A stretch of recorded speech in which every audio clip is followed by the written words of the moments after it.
In this first lesson, looking at the nature and sources of the British Constitution, we're going to begin by taking an introduction to the concept of a constitution more generally, so examining the way in which a constitution can be defined, and then looking at how the Constitution of the United Kingdom is ordered in the way that it is, and examining the merits and drawbacks of such a state of legal ordering. Ultimately, we're looking at basic concepts of a constitution, as well as the unique nature of the UK constitution.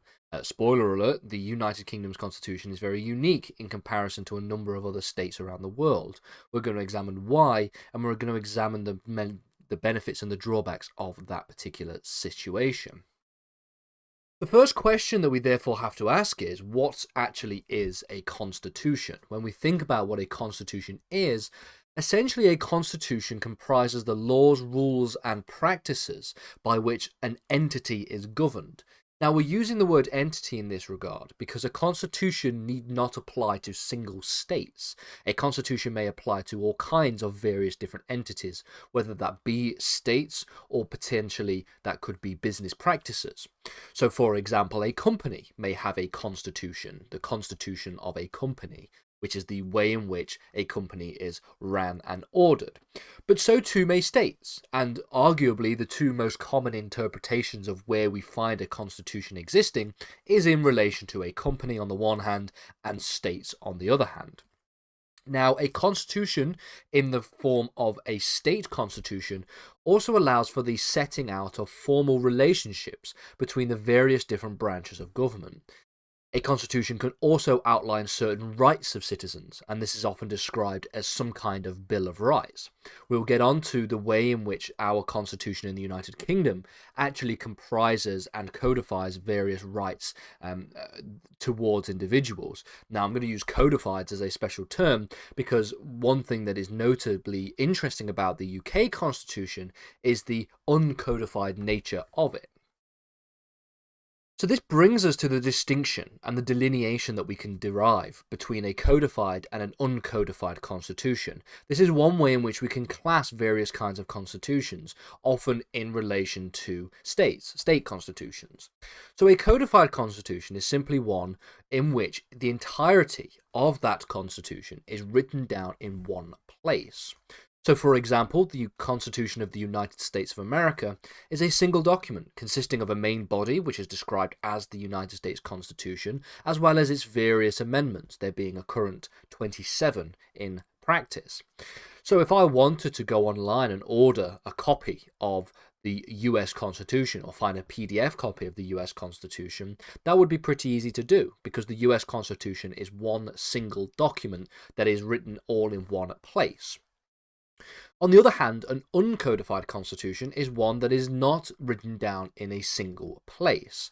Now, this is the case of the United Kingdom. The United Kingdom is called an uncodified constitution because there's no single document that we would outline as being the quote-unquote constitution. Now, one thing that needs to be noted is that the difference between codified and uncodified is not synonymous with the difference between written and unwritten. A codified constitution cannot be defined as a written constitution, and equally an uncodified constitution cannot be described as an unwritten constitution. And this is because when we talk about written and unwritten, we're referring to different things essentially. So an uncodified constitution may still be written down in certain parts, but the thing that it makes it different to a codified constitution is that it is not written down in one single place. As we get to looking at the sources of the UK Constitution in future lessons, we will note that there are various different sources, and some of these sources are written down. And as a result of that, you could not argue that the UK Constitution is quote-unquote unwritten. It is just not written all down in one single place, in one single document. That is one thing that needs to be noted straight away here. So what are the features of a codified constitution? If we had a codified constitution in the United Kingdom, or if we were looking at the United States Constitution, what are the features of this particular legal settlement? Well, the significant differences that exist between a codified and uncodified constitution is the case that when we think about a codified constitution, it exists as a, quote, higher body of law. What do we mean by this?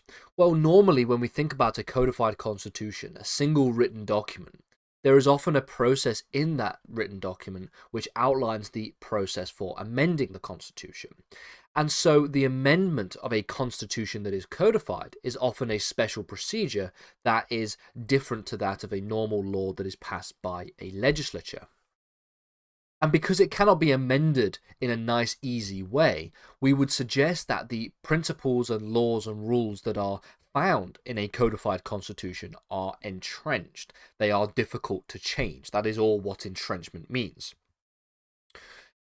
By contrast, an uncodified constitution is very, very different in the sense that there are no higher laws. Because there is no single document that we can look to, and because there is no single process, special procedure for amendment, then that means that there is no higher law in place. So let's take an example of the US versus the United Kingdom. To change the United States Constitution, it requires a vast majority and a broad consensus among both the houses of the federal legislature, which is Congress, as well as the state legislatures, such that there's only ever been 27 amendments in the entire history of the United States. This is why we argue that the United States Constitution is entrenched, because the rules and principles therein are very difficult to change. Take, by contrast, the United Kingdom's constitution, where there are no higher laws, where there isn't this entrenchment. To simply change the United Kingdom's constitution, all you would need to do is pass a law in Parliament, which is a much easier process than that of an amendment formally proceeded through the process of the United States. So the result of this is that in the United Kingdom, we have no entrenched laws or no fundamental rules or principles. But this hasn't always been the case. We have had a situation where in history there have been codified constitutions that have existed in the past. Although the current UK constitution is not codified, it is the view that the Commonwealth constitution, the Commonwealth, which is that of England, Scotland, Wales and Northern Ireland, did have a written constitution towards the end of the First English Civil War between the years of 1645 and 1649. In 1653, the Instrument of Government was drafted, and this provided that the supreme legislative authority of the Commonwealth resided in the Lord Protector, and the Lord Protector was Oliver Cromwell. Now, the instrument can be said to have been a codified constitution since it exhibited a number of the properties of a codified constitution. So this is just a little interesting bit of history that we have written here. We don't need to, for the purposes of A-level politics, to essentially litigate in any great detail this particular period of history, but it is interesting to note that the way in which the Constitution operates today is not the way in which the Constitution has always operated in history. The Constitution that is uncodified in the United Kingdom is one that is a constantly evolving document, and I'm using the word document very loosely because, of course, since it is uncodified, it is not a single document. So given the distinction and delineation between a codified and an uncodified constitution, what I'm going to do at the end of this lesson is just outline the merits of both a codified system and an uncodified system, to be able to give you the kinds of arguments that are often cited for the strengths and weaknesses of these various different systems of government. If a constitution can only be changed by some special procedure, i.e. the principles therein are entrenched, then what this allows is for courts to strike down any laws that are not in line with said constitution. It provides a single base of justification and authority for a judiciary to cite when thinking about laws that are passed that are subordinate to the US Constitution, for example. So this is where we look at the idea of certain laws being unconstitutional. If we had, for example, the US Constitution, and we had a law that is passed by Congress that is completely contradictory to that US Constitution, there is no question about which of these two documents actually take precedent in the United States system. When we look at the US Constitution, that always takes precedent. So the secondary legislation, the legislation that is passed by Congress, would always be struck down. And that gives the courts a certain amount of power. A written constitution also allows for the greater protection of civil liberties and human rights. If a codified constitution clearly states certain rights and civil liberties that individuals in that state have, then those are protected by the very nature of the constitution as being entrenched. If, for example, a constitution entrenches the idea of freedom of speech, then a law that limits freedom of speech will be protected against by the courts, which could then strike down that law as being unconstitutional. When a situation of complex constitutional law arises, a written constitution is able to very easily outline the process to take, i.e. how to deal with complex legal and political issues. It simplifies the process quite significantly. By reference and by contrast, I say, the merits of an uncodified constitution are also various in their nature. The nature of our uncodified constitution allows it to be shaped and changed quickly, and this is a very good benefit since it allows us to address political and legal developments that take place within society. This means that our constitution in the United Kingdom is organic, whereas the US Constitution is very difficult to change, and as a result of that, there have only ever been 27 amendments to it. In the United Kingdom, if some drastic societal or social change takes place, then it is very easy for our constitution to change and adjust and adapt to it. An uncodified constitution also helps to allow the judiciary to be apolitical. And we'll get to the reason why that is the case in future lessons' time when we start looking at the judiciary. Finally then, what about the nature of constitutional rights in the United Kingdom? There is some disagreement as to whether it is worth labelling some rights within the United Kingdom as quote-unquote constitutional rights, and the reason for this would be to stress their importance and to stress the importance of their protection. On the one hand, you have individuals such as Lord Stein, who has remarked that to classify a right as a constitutional right would be to strengthen its value in that the court is virtually always required to protect it. And in the case of our and Secretary of State for the Home Department, the Sims case, Lord Hoffman stated that the principles of constitutionality, little different from those which exist in countries where the power of the legislature is expressly limited by a constitutional document. So the idea here is that there may exist certain rights and principles that exist within our constitution that are so fundamental to our constitution that they could be and should be labelled in this way as to afford them the kinds of extra and special protection therein. Again, we will get to this when we look at the nature of rights in the United Kingdom and the protection of rights in the United Kingdom by the 1998 Human Rights Act, and the way in which the protection of human rights may be subject to change in recent and in potentially future years. In the previous lesson, what we did was introduce the nature of the UK Constitution, as well as outline the distinction that is made between a codified and an uncodified constitution, before looking at the various strengths and weaknesses of both. Now, in this lesson, what we're going to do is talk about the sources of the UK Constitution. So, when we think about the sources of the UK Constitution, we can think about it as a major consequence of having an uncodified constitution. Unlike, for example, the United States is a very good example that you can use since it is central to the comparative politics element of our A-level syllabus. We have a single codified document. And as a result of that, there is one source of the US Constitution, that is, the document itself. Whereas when we think about an uncodified constitution, it not being all written down in one place, there not being this single source of authority that we can call the UK Constitution, the consequence of this is that it is derived from multiple different sources, some of which are written, some of which are unwritten, some of which are legal, others are non-legal. Now, we're going to examine specifically 4 major sources of the UK Constitution in this lesson. We're going to examine what it means to have statute law as a major consequence, as a major source of the Constitution, the common law, constitutional conventions, as well as works of authority. The first 2 being strictly legal in nature, the second 2 being more political in nature. So as a basic recap from the last lesson, we have an unwritten constitution in the sense that it is uncodified.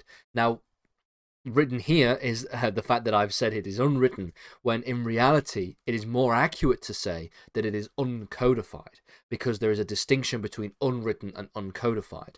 Unwritten implies that there is no part of the UK Constitution that is written down, which is not true. Uncodified simply means that it is not all written down in one single place, in one single document. That is why I always tend to go for the idea of it being an uncodified constitution rather than an unwritten constitution. A consequence of having an uncodified constitution is that it has no special legal status. So there is no special legal status that exists that entrenches higher law like the US Constitution, for example. We noted already that there are pros and cons of a codified and non-codified constitution.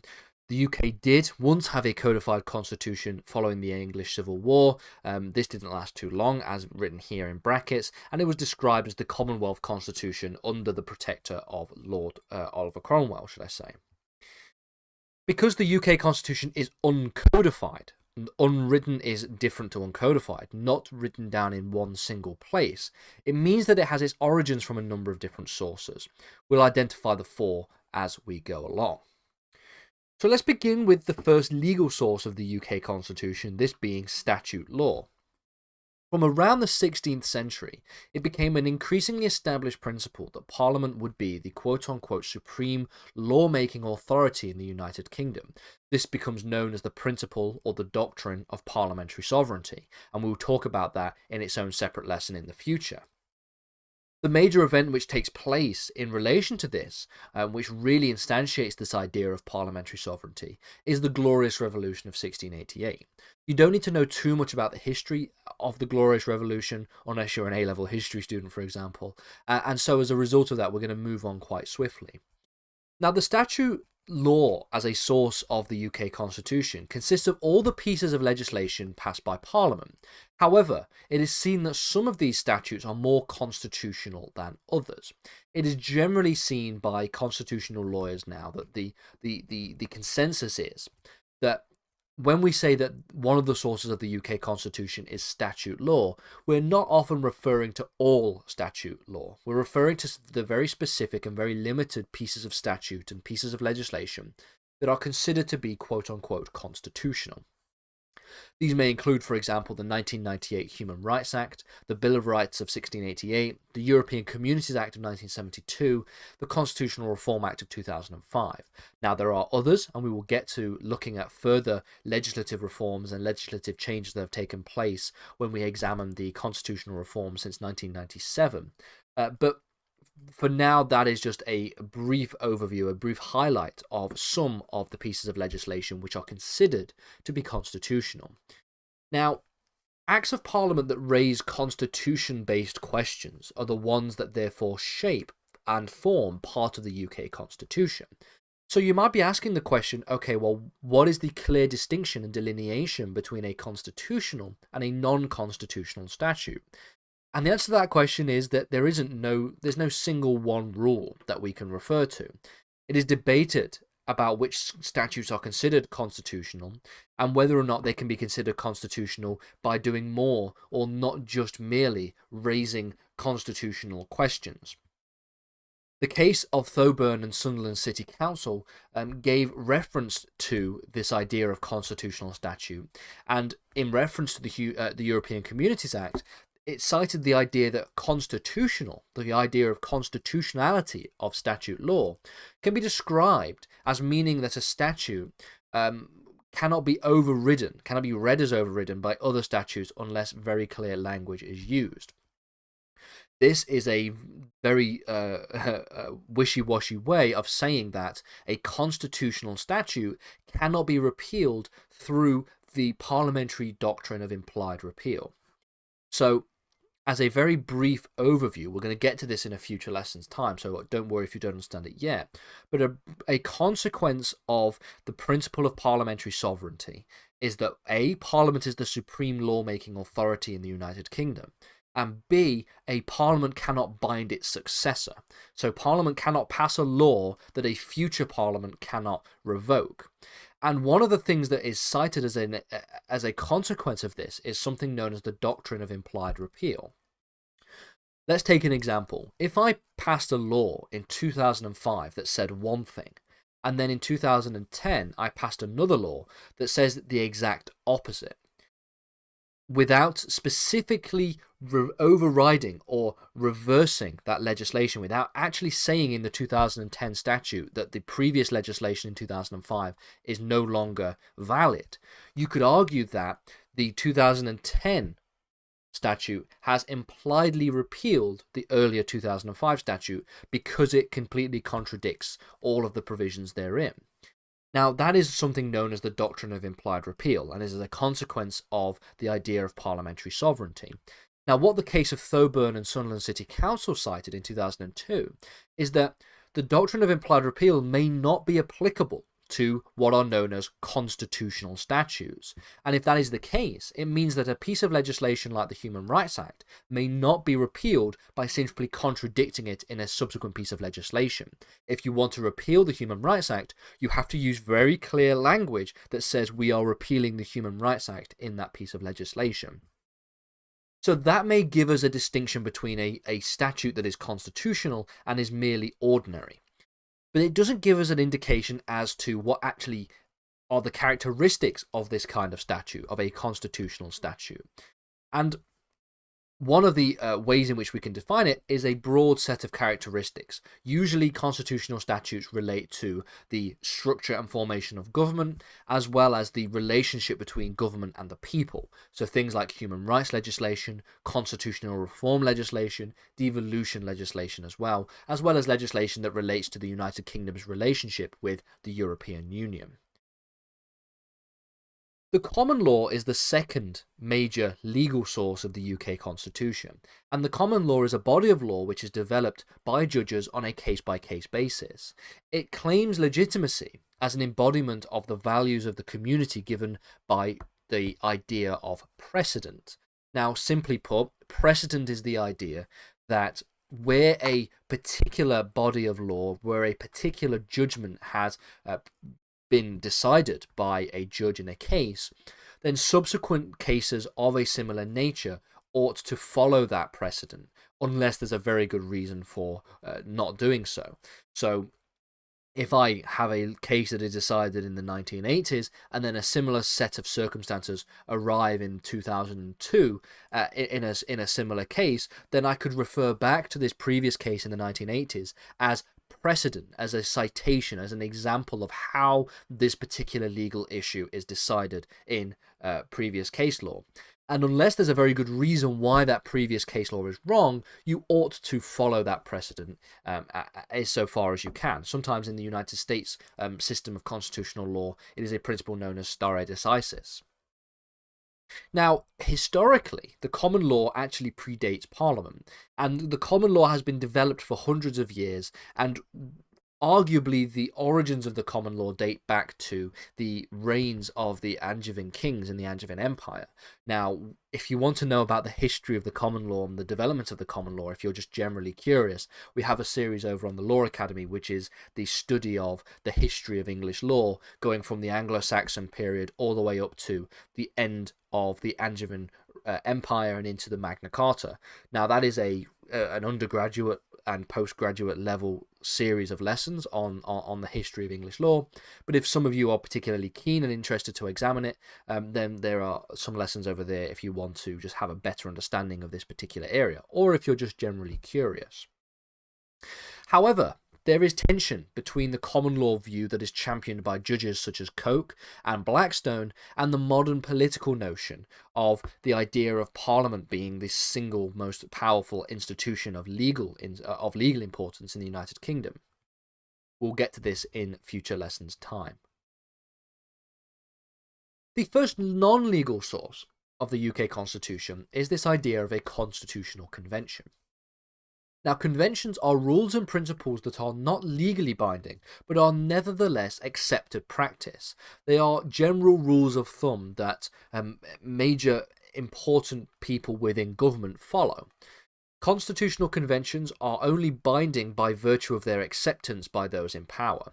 So the only binding authority that they have is by way of the fact that they have enshrined within them certain traditions, and they are certainly rules that are followed by politicians historically. Important constitutional conventions often deal with the relationship between the three branches of government. We should note that the three branches of government are the executive, the legislature, and the judiciary. So you might not understand what a constitutional convention is at the moment, and we will get to this in future lessons time as well, but it should be important to note that there are some constitutional conventions that we can use as examples of what a convention actually is and what it entails. Now we're going to talk about these in more detail when we look at Parliament and we look at the Prime Minister and the executive branch in separate topics. But there are some interesting conventions that are important to highlight. So, for example, conventions that relate to the monarchy ensure the vestigial prerogative powers are normally exercised in accordance with the advice from ministers. So one of the constitutional conventions, for example, is this idea of royal assent. When a piece of legislation is to be passed into law, when a bill is to be passed into law, it must receive royal assent. Now, this is technically now a constitutional convention. There is technically no legal authority behind the idea of the royal assent. And so as a result of this, it is a general rule of thumb that is practiced by everybody in government. It is also a general rule of thumb that the monarch accepts the bill that is being passed, any bill that is being passed. A monarch cannot reject or veto a piece of legislation being passed. Again, this is a constitutional convention, not a legally binding authority. In relation to the executive branch of government, we have the doctrine of cabinet or ministerial responsibility. And this was created through a chain of conventions. And essentially, one of the principles of this is this idea of collective responsibility. Now, simply put, if there is a cabinet decision that is being made and you have a cabinet member that disagrees with that decision, they can either shut up about it and show a united front and accept and go along with that particular decision, or they must resign from government, because there cannot be any kind of situation where you have ministers that go against government decisions. This sometimes happens, and we see violations of these conventions sometimes, but this is known as the principle or the doctrine of collective responsibility. In relation to the legislature, in relation to Parliament, you have the Salisbury Convention. And what the Salisbury Convention simply does is it requires the House of Lords should not oppose a measure sent to it by the Commons, which is part of a government manifesto. So if a government manifesto says a thing, makes a particular pledge towards a piece of legislation being passed, and if therefore when they win power under that manifesto, it becomes their mandate to do that particular piece of legislation, then it is not the responsibility of the House of Lords to oppose that measure. And so the Salisbury Convention protects against that particular issue. Finally, then, we have works of authority, or authoritative works, and these are a number of established political texts that are seen to make up part of the Constitution by nature of and by way of their authority. Not legal authority, their persuasive authority. They offer guides to how political decisions ought to be made and to how the UK Constitution is supposed to be operating.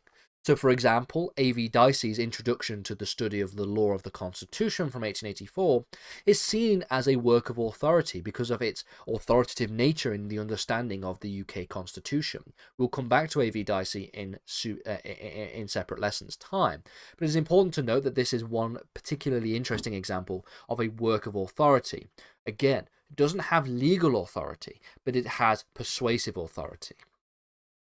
Welcome back, everybody, to A-Level Politics. We're continuing to talk about the nature and the sources of the British Constitution, and we're going to move on to talk about some of the most fundamental basic principles of the UK Constitution, beginning in this lesson with the idea of the rule of law.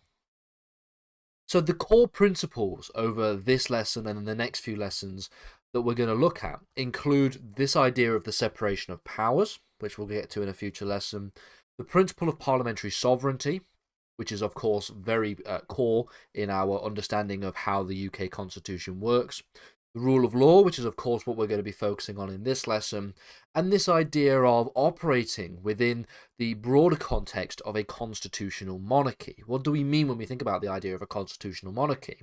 Because unlike most states, we are both a country that has an uncodified constitution, But we're also a country that has a monarchy still, and has an acting monarchy that still has legal power within the system of the creation of law itself.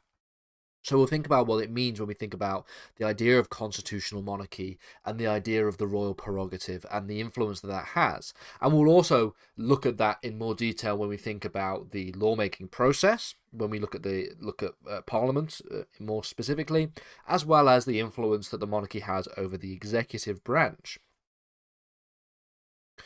So let's begin first with this idea of the rule of law. Now, the most basic understanding is that the rule of law constitutes a set of ideas whereby it is desirable for a state to be governed by certain rules. The idea that things should be governed by rule. Now, according to Aristotle, we have this idea of a government of laws, not a government of men.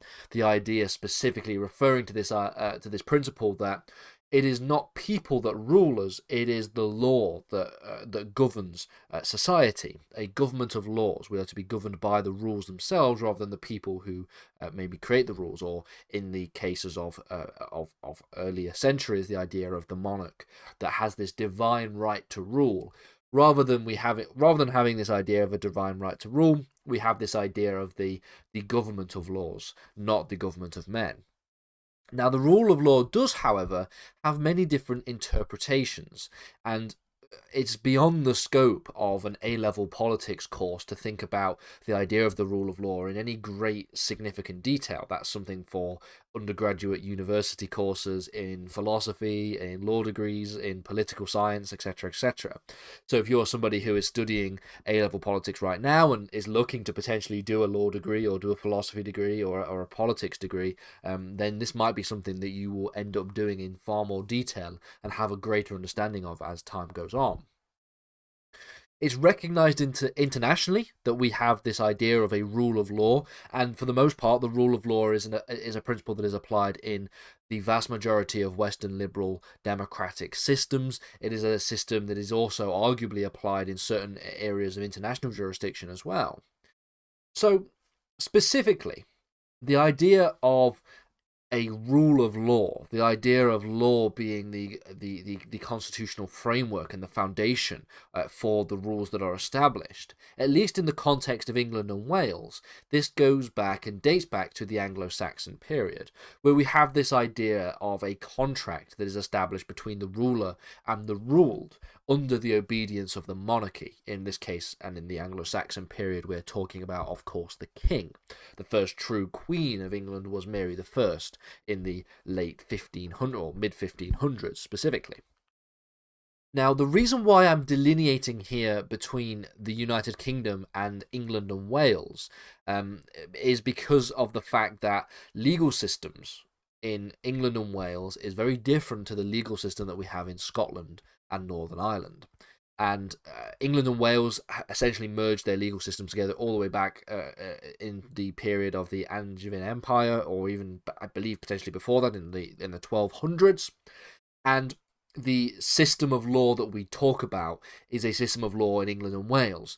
And when we think about constitutional law, more broadly, that applies to the overall UK, because we're thinking about things like devolution, for example. We think about parliamentary sovereignty over each of these different areas.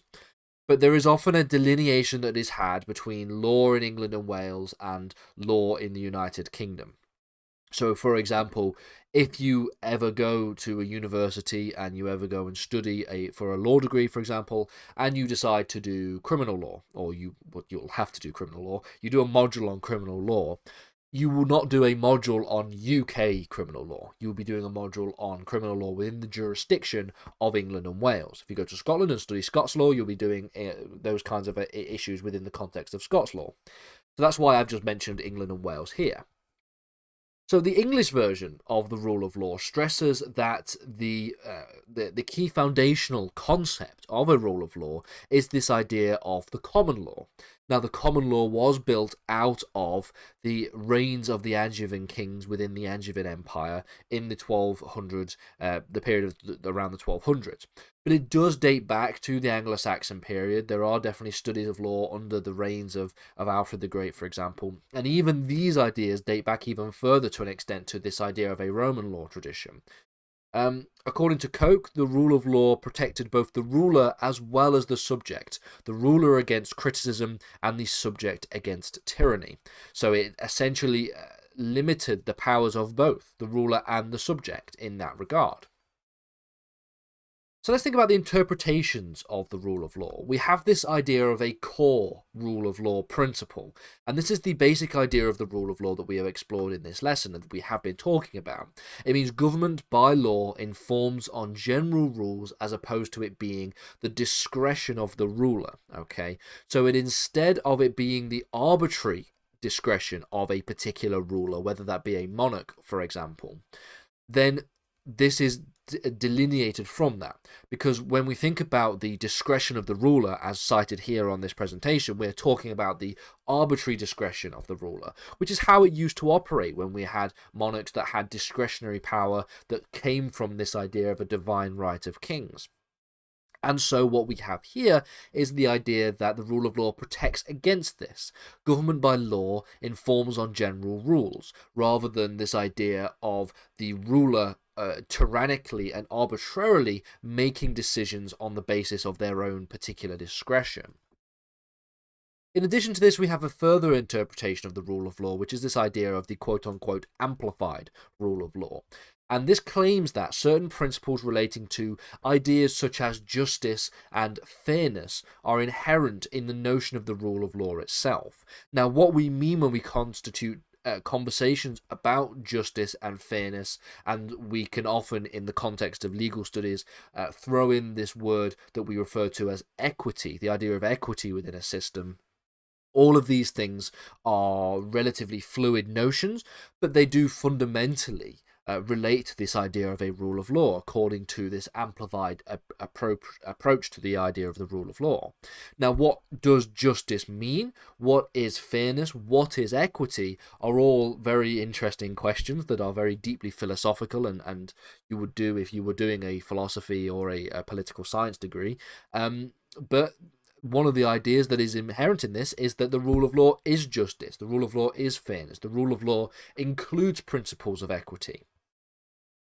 And then we have this idea of the extended rule of law, and this is seen as the most ambitious top-level idea of the rule of law. It's not just a basic idea that essentially gives us the rules that are created by government rather than the arbitrary decisions of kings. It is instead a more ambitious, extensive idea. It claims that law encapsulates the overarching political values of an entire community, a societal community at large. We also think about distinctions that we can make between a formal versus a substantive version of the rule of law. According to Craig, 1997, the formal version of the rule of law centers on the shape and application of the law itself, whereas it is in the substantive versions we're talking about the content of the law. What does this mean? What does this delineation actually signify?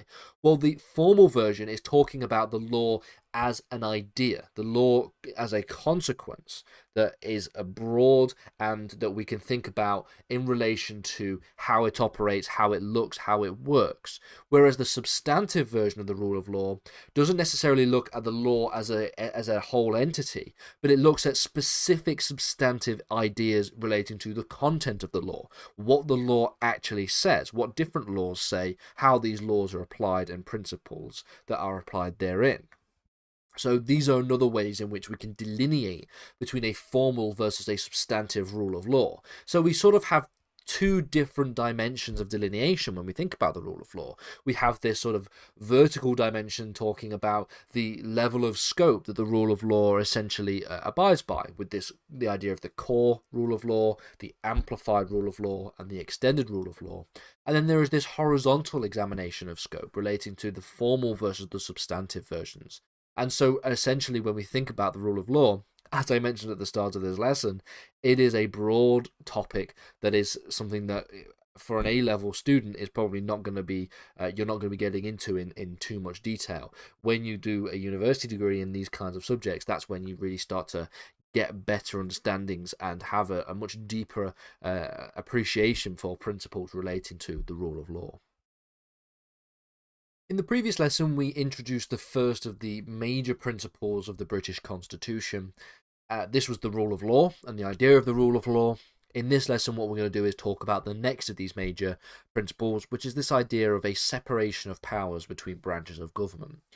We're going to take a theoretical as well as a comparative view of the idea of the separation of powers. Theoretical in the sense that we're going to explain the theory behind it, and comparative in the sense that we can compare it to other jurisdictional ideas relating to the separation of powers, namely and most importantly, the United States.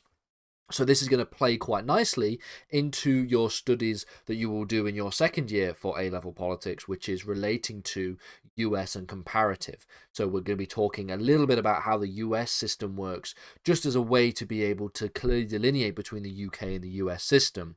And this could be quite useful for any of you who are doing comparative politics as well. So part 2 of the principles relates to this idea of the separation of powers. This part 2 of 3, the third is obviously going to be on the principle of parliamentary sovereignty. So, simply put, and given a very broad and very basic definition of what we mean when we talk about the separation of powers, the principle of the separation of powers tells us that governmental power, not governmental power in the sense of how we define the government within the UK system, as in the executive branch, but government generally, theoretically, the idea of governing. This kind of power ought to be divided into a legislature, an executive, and a judicial branch of the government. The reason why I make it clear is because when we talk about UK politics, quite confusingly, the government is described as the executive branch. When we think about what the government is doing, we're talking about what the executive branch is doing. But when we think about what we mean when we talk about the government in terms of broader politics, just political theory or political science, we're talking about governing, the idea of government more broadly. It's a little bit complicated, but that's essentially the long and short of it. Now, the idea of a separation of powers is that each of these different branches of government should have their own distinctive personnel, they should have their own distinctive processes, their own distinctive powers, and each branch of the government should be checked so that no one single branch dominates the others and gets too powerful. So let's begin by thinking about some of the theoretical implications, and we'll begin by looking at Montesquieu's version of the separation of powers. What did Montesquieu say when thinking about this idea of separation of powers? According to this view, each is complemented by the idea of a mixed constitution, in which different class interests check and balance each other, particularly with reference to those that make law within the context of a governmental structure, this being the legislature, or in our country, in our system, the Westminster Parliamentary system, or if we're talking about the US, if we're being comparative, we'll be talking about Congress.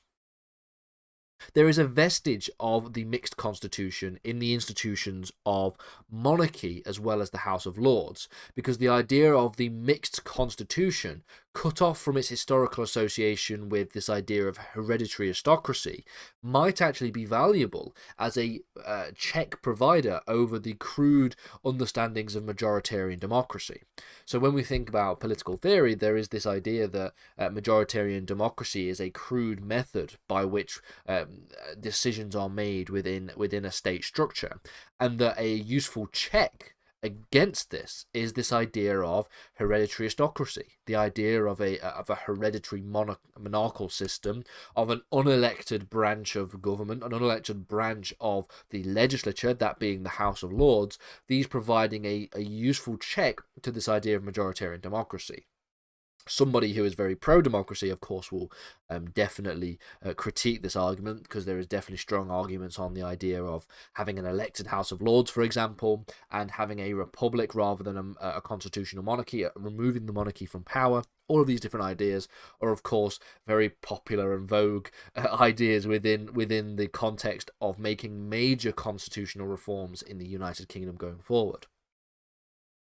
So the question of judicial independence can be regarded as an aspect of the separation of powers, but it could also be regarded as an issue in its own right, and we will talk about judicial independence and judicial neutrality when we talk about the judiciary more generally as part of a chapter in A-level politics. And the idea here is that judicial independence in this context is safeguarded by the right to fair trial and public trial under the European Convention on Human Rights. For those who don't know, Article 6 of the European Convention on Human Rights protects the right to a fair trial. So we have this idea of a separation of powers, that power is separated between three branches of government: the legislature, that are the makers of law; the executive, that are the implementers and the setting of policy; and then you have the judiciary, who interpret the law and apply the law to certain cases and situations. Well, the separation of powers comprises separation of function, institutions, personnel. Okay, and power itself in their ability to do things. So the function of Parliament, for example, is different to the function of the judiciary in the United Kingdom system. But this idea also implies the idea of a check and balance system as well. And this is really where we can look at the US system to have a bit of comparative analysis. Because when we think about this idea of separation of powers, and this idea that we don't want any one branch of government becoming too powerful and therefore dominating the other, we get this idea of checks and balances. The idea of a check and balance, the idea of checks and balances in this sense, is this idea of certain powers that one branch has over other powers. And in the United States, they have a very strong constitutionally mandated system of checks and balances. So, for example, the power of judicial review, which is a power that is vested in the US judicial system, is the power to be able to strike down legislation that is passed by Congress that is unconstitutional. Now, we'll explain in the next lesson, in the video about parliamentary sovereignty, why that would be impossible in our particular system, although we still do have judicial review as a process in the United Kingdom, which we'll get to in future lessons' time. But this idea, therefore, means that the US Supreme Court has a certain amount of power and authority over Congress, such that if Congress acts out of step with the US Constitution and passes legislation that is essentially contradictory of any provision within the US Constitution or any of the amendments therein, the US Supreme Court can strike that down. And we also have other ways in which checks and balances can take place. For example, the power of the US president in the executive branch to veto legislation that is passed by Congress. And then there's the alternative to that, which is if a president does veto legislation that is passed by Congress, Congress can override that veto with a large enough majority. So these are all checks and balances that all allow essentially no one single branch of the US government to get too powerful and to dominate the other two. The particular blend in any given case, when we think about this idea of separation of powers, depends on the preoccupations of a particular country, as you would probably imagine. There is little agreement among writers as to whether the separation of powers is valuable in the sense that we apply it to the United Kingdom. Because in the United Kingdom, we do not have a formal separation of all three powers.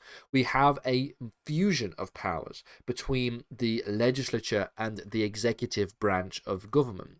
So the government, in the sense of the executive, actually sits in Parliament. They sit on the benches of Parliament. They sit on the front benches of Parliament.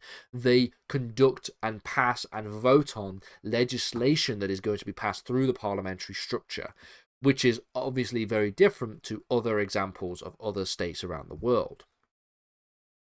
There have been attempts, however, in recent years, specifically when we think about constitutional reform, to improve this idea of a separation of powers in the United Kingdom. So we know, and we shall know as we get to looking at constitutional reform more broadly, that the 2005 Constitutional Reform Act attempted to strengthen the separation of powers. They did so by creating a Supreme Court to replace the Appellate Committee of the House of Lords, because originally the highest court in the land was the Appellate Committee of the House of Lords, who were the law lords. So the highest judges in the land would sit in the House of Lords, and they would sit in judgment of legislation that was passed by the House of Commons and through the House of Lords. So there was an extreme fusion of powers between all three branches, all sitting in Westminster. And so the Constitutional Reform Act made that formal separation, put some clear blue water between Westminster and the Supreme Court that now sits across the square. There was also the injection of an independent element into judicial appointments, and they removed the role of the Lord Chancellor as head of the judiciary as well as Speaker of the House of Lords. One of the big sort of no-nos is, as an idea within the separation of powers, is to have members of multiple different branches of government all being able to be shared by one individual. So you have an individual that has the joint power to be the head of the judiciary as well as the Speaker of the House of Lords, as well as having roles within the executive, which the Lord Chancellor had, then that, of course, it is just a shunning the idea of the separation of powers quite substantially. In this lesson, what we're going to do is carry on talking about the different principles that pertain to the British Constitution. Previously, we've looked at the idea of the rule of law. We've looked at the idea of a separation of powers between the various branches of government. This lesson is going to look at what I would personally argue as one of the most important, at least one of the most consequential principles of the UK Constitution, which is this idea of parliamentary sovereignty, the principle of parliamentary sovereignty. So, I argue it's one of the most important principles. Essentially, one of the reasons why is because it essentially causes the rest of the principles to fall in place in regard to how the uncodified nature of our Constitution actually works and actually is formulated. And so as a result of that, it actually provides for a significant method by which the other principles interact with each other and interact with this principle specifically. And it seems to be the case that you can construct our understanding of the Constitution around the idea that Parliament is sovereign in terms of the lawmaking authority that it has. And it doesn't even necessarily make sense to suggest that we can remove or overcome parliamentary sovereignty within our system. And we'll get to the reasons why, and we'll talk about some of the argued attempts, quote unquote, at overthrowing or overturning this idea of parliamentary sovereignty, and I'll explain why each of them fail quite significantly and would be arguments against the principle that parliamentary sovereignty has been eroded. So, essentially, the doctrine of parliamentary sovereignty provides what is arguably the most fundamental legal premise of the UK Constitution. The doctrine means that an act of Parliament must be obeyed by the courts, and that later acts prevail over earlier ones, and that rules made by external bodies cannot override acts of Parliament. In a more pithy, simple way of explaining it, Parliament is the supreme lawmaking authority within the United Kingdom. It has the ability to make and unmake any primary legislation it so chooses. It does not follow that Parliament is the supreme political institution that exists in terms of its ability to have political sovereignty. We will draw the line and make a delineation between what is described by A.V. Dicey as the distinction between the legal and the political. In terms of law, in terms of legality, in terms of lawmaking, Parliament has supreme authority over any other institution in terms of creating primary legislation. But in terms of politically, then we would argue, and it would be correct to argue, that the power that exists rests in the hands of the people through the democratic mandate of the election process. I'll explain why in a second. But let's first talk about the foundations of parliamentary sovereignty. It rests on relatively frail and precedential foundations, because without a codified constitution, it is impossible to be sure that to its legal basis, rather than the fact that it was actually just an evolving practice from the 1688 Glorious Revolution. So because we don't have this entrenched idea of a codified constitution, it doesn't make sense to suggest that it has a very clear, delineated point of legal basis, because even the 1688 Glorious Revolution is a reaction to the revolutions of the earlier 1600s, the civil war that overthrew Charles I, the execution of the king, the regicide that was committed, and even that can be traced even further back to the Acts of Union and at least the union of the monarchy between Scotland and England, with James I taking the crown in 1603. So The Glorious Revolution is significant in the fact that it specifies a specific point at which we would argue that parliamentary sovereignty gains its legal foundation. But even from there are arguments to suggest that the whispers of parliamentary sovereignty, if you will, the conversation about parliamentary sovereignty, and the growth of Parliament's influence over the lawmaking process dates back even further to then. It's possible to maintain as well that the common law has a supreme authority in terms of lawmaking, but this would be incorrect given the fact that that would be a violation of parliamentary sovereignty, just because the common law is an older institution, arguably.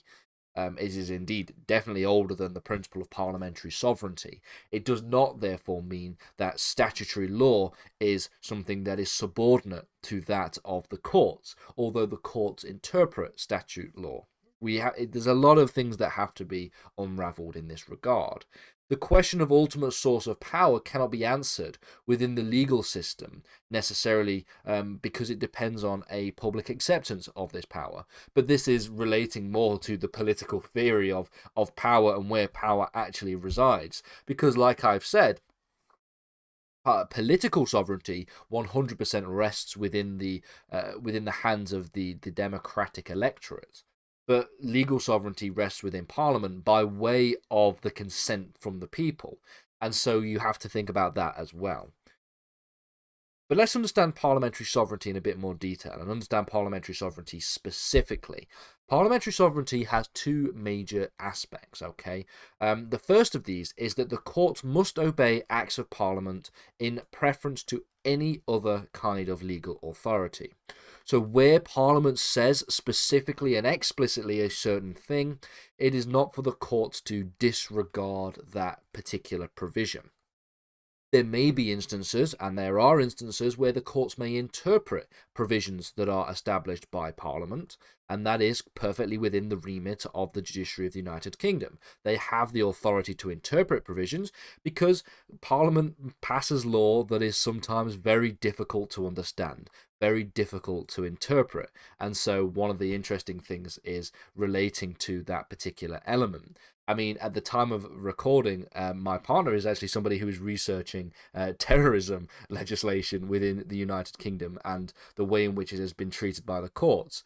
And there is just the way in which terrorism legislation is interpreted owes to the fact that the creation of this law is deliberately, or arguably deliberately vague, very difficult to define, and is trying to define an ethereal concept. So you have to rely on the courts in these regards to come up with some kind of clear understanding of what the law actually means. But where the law is clear, and where the courts may wish to disobey the acts of Parliament that have been passed, there is no legal authority for them to do so. The second principle is this idea that no body, including Parliament itself, can place limits upon the freedom of action of a future Parliament. Written in a better way, you would argue that Parliament cannot bind its successors. So one of the things that should be noted as a point of terminology within A-level government and politics is the idea that where there is a new election and we have new MPs joining Westminster, this is considered to be a new Parliament. Parliament is dissolved and then it is brought back following an election, for example. And so these are separate parliaments. These is what they describe as. And so a parliament that exists and is sitting right now cannot pass legislation that would bind a parliament that exists in the future. So you can't pass a law today that legally a future parliament could not reverse. Parliament can always reverse whatever legislation it so chooses. Now, there is some debate as to whether or not they have to be explicit in the removing of certain specific kinds of legislation, and we'll get to that in a second when we look at the Thoburn and Sunderland City Council case. But in terms of just any old legislation, Parliament is always able to remove and replace the older legislation with newer legislation. It doesn't even necessarily have to explicitly repeal the older legislation. This owes to the doctrine of implied repeal. the doctrine of implied repeal tells us that where a future Parliament passes an act of Parliament, passes a law, and the wording of that legislation or the content of that legislation actually contradicts a previous law, rather than having a debate about which of the two pieces of legislation actually applies in this particular circumstance, the doctrine of implied repeal tells us that it will always be the case that the older legislation becomes subordinate and it becomes essentially repealed. And it is known as the doctrine of implied repeal because the idea here is that if Parliament is passing a piece of legislation in the future that essentially overturns the previous legislation, then what is implied is that they have repealed that legislation. They are implying that they are repealing the legislation without necessarily explicitly coming out and saying it. Now, one of the questions you might get asked in an A-level politics exam is whether or not Parliament still remains to be sovereign. Now, the definitive answer to this question in terms of the legal sovereignty that Parliament has is yes, it does absolutely remain sovereign. But there are attacks, and there have been attacks on this idea of parliamentary sovereignty. So these are theoretical restrictions. So, for example, let's think about the laws that were passed and still do apply in some cases from the European Union. Laws from the European Union were binding onto the United Kingdom, and this was regardless of parliamentary sovereignty. Well, you might argue, well, doesn't that mean, therefore, that the law of the European Union, because it was directly effective onto the United Kingdom, as the United Kingdom used to be a member state of the European Union, does that mean that the Parliament was not sovereign because there was a higher law? There was something that Parliament was subordinate to, the European Union. Well, the answer is no, and the reason why is because the European Union only had legal authority within the United Kingdom because of legislation that was passed by Parliament themselves. So in the 1970s, Parliament passed the European Communities Act. I believe it was 1972. And the European Communities Act gave effect to European Union law within the United Kingdom. So the European Union only had authority over the United Kingdom, and therefore they only had authority over Parliament themselves because Parliament directly said that they could. So there is nothing in the law, there is nothing in the principle of parliamentary sovereignty that says that Parliament cannot vote to make itself less sovereign, make itself subordinate to another authority, which is what the European Communities Act essentially did. But what is the key caveat here is, while this is de facto making Parliament less sovereign, in reality and in law, it's not doing so, because it is only making itself less sovereign because of the legislation that is passed by Parliament itself. So Parliament is sovereign in its ability to make itself less sovereign, okay? And in any event, Parliament could just as easily have reversed this process anyway, which is essentially what happened with the Brexit referendum and the subsequent leaving of the European Union, and the fact that Parliament had to have the authority in voting for Article 50 and leaving the European Union, which is of course what was decided in the first Supreme Court Miller case. The second idea is the idea that the Human Rights Act places restrictions on Parliament. I put in brackets again, but not really. The idea behind the Human Rights Act is that you can, as a court, issue what is known as a declaration of incompatibility. Essentially, whenever a new piece of legislation is passed, within the second reading, I believe, it might, or even in fact the first reading of the legislation, the bill is required by law to ensure that it is declared to be compatible with the Human Rights Act. Now, if a court, by way of judicial review, is looking at a piece of legislation and is being asked, well, whether or not this piece of legislation actually is compatible with the Human Rights Act, and they believe it is not, then they can issue a declaration of incompatibility. Now, why is that a case of Parliament not being sovereign? Well, on its face, you might say, well, Parliament is not being sovereign because the Human Rights Act gives the courts the ability to strike down legislation. But the courts aren't striking down legislation when they issue a declaration of incompatibility. They are sending that legislation back to Parliament for Parliament to amend. Ultimately, if Parliament wanted to reverse and repeal the Human Rights Act, which at the time of recording they haven't, I'm recording this on the 30th of June 2023, but in future they might repeal the Human Rights Act given the rhetoric of the Conservative government, they could just as easily do so. They could repeal the Human Rights Act, and therefore Parliament is, again in this example, using legislation, using its own sovereignty to limit its own sovereignty. That's essentially what it's doing. But it's not binding successive parliaments, because Parliament has the legal authority to revoke the Human Rights Act whenever it wants to issue a new Bill of Rights, or to just get rid of it completely. And so the idea here is that what the obligation on the part of the Parliament is when there is a court that strikes down a piece of legislation is that of a political declaration. The idea being here is that the Declaration of Incompatibility makes it very clear that lawfully the piece of legislation does not fit with the Human Rights Act. It is incompatible with the Human Rights Act. And the political mandate and the political will that is given is what makes Parliament want to change that legislation so that it is compatible with the Human Rights Act. Now, this has all been challenged slightly by the courts in the case of Thoburn and Sunderland City Council, which does ultimately give something of an attack on parliamentary sovereignty. Because what this case did was make it clear that there are some certain pieces of legislation that are said to be constitutional in nature. Now, what actually these pieces of legislation are is not necessarily clear, but we can all generally have consensus on some of them. So, for example, the Human Rights Act from 1998 is considered to be a constitutional piece of legislation. The Constitutional Reform Act, the early Bill of Rights, some other, the European Communities Act, the exiting of the European Union legislation that we have, all of these different things are considered to be constitutional statutes.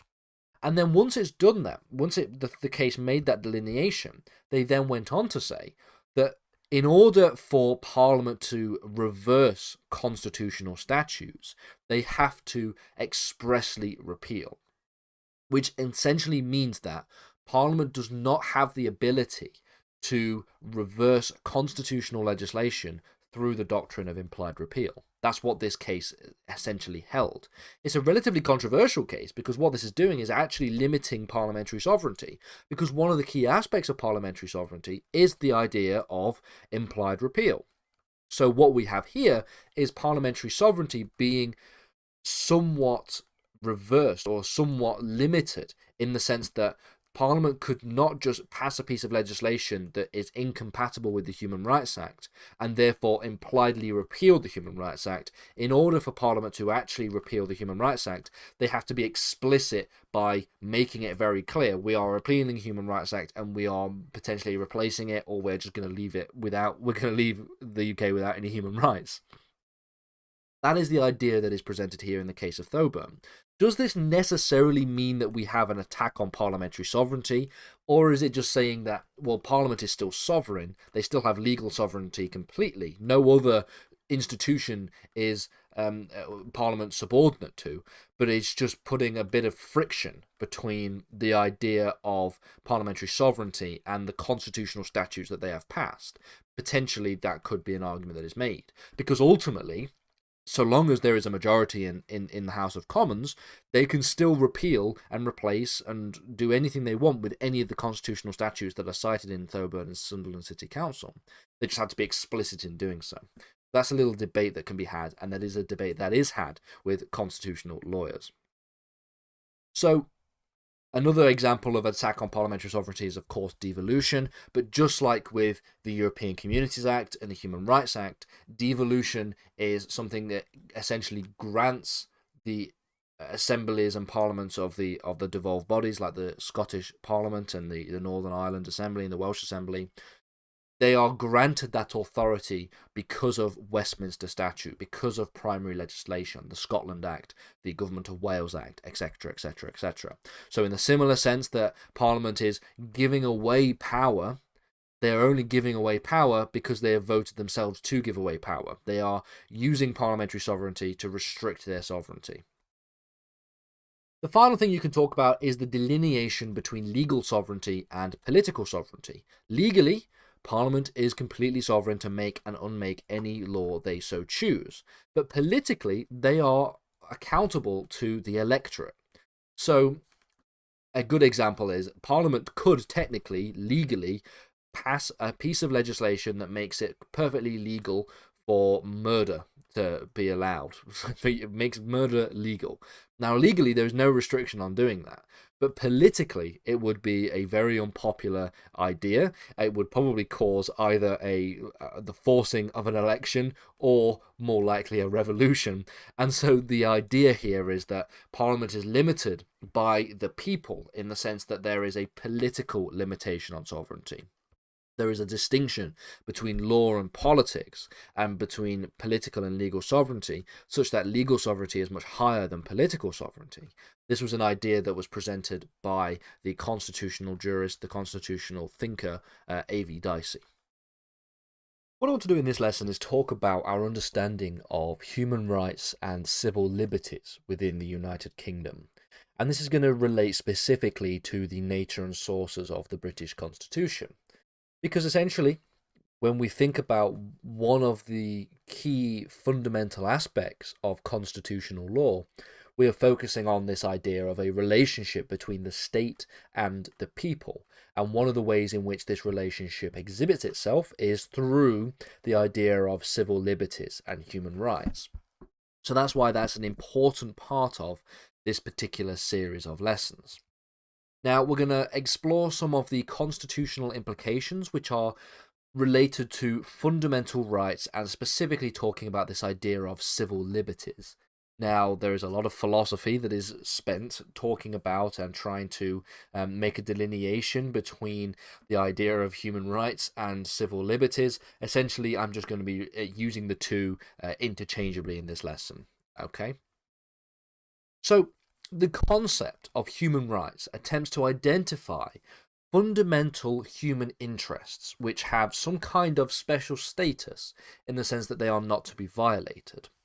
Now, if we go to the codified system in the United States and we look at the way in which the the US's codified constitution operates, they also have a collection of what are described as fundamental human rights that are codified in the Bill of Rights and even in some of the amendments that are after the Bill of Rights.